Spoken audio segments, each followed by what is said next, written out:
Skandal masa lalu Karisma Jati si penghina Iriana Jokowi serang wanita dan anak.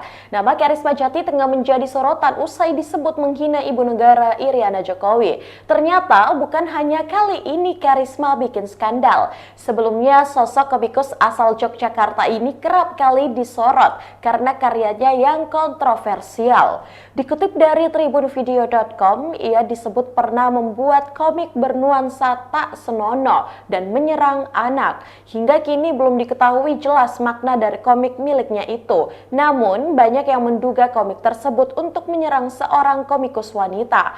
Komik tersebut pun menciptakan konflik antara Karisma Jati dan seorang komikus wanita. Setelah menimbulkan perdebatan dan mendapat kecaman dari berbagai pihak, komik itu dihapus. Tak hanya itu, Karisma Jati juga kerap menjadi kontroversi karena membuat karya-karya berunsur kekerasan sadis hingga konten seksual.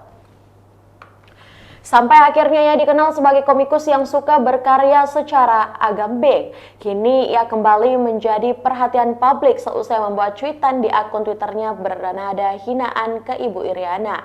Seusai mendapat hujatan dari netizen, ia langsung meminta maaf. Permintaan maaf itu disampaikan melalui akun Facebook Karisma Jati pada Jumat 18 November.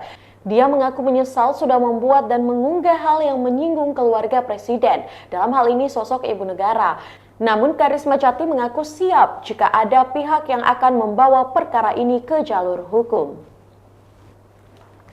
Baik Tribuners, itulah berita Hot News hari ini. Saksikan berita Hot News lainnya hanya di kanal YouTube dan Facebook Tribun Timur. Terima kasih sudah nonton. Jangan lupa like, subscribe, dan share ya.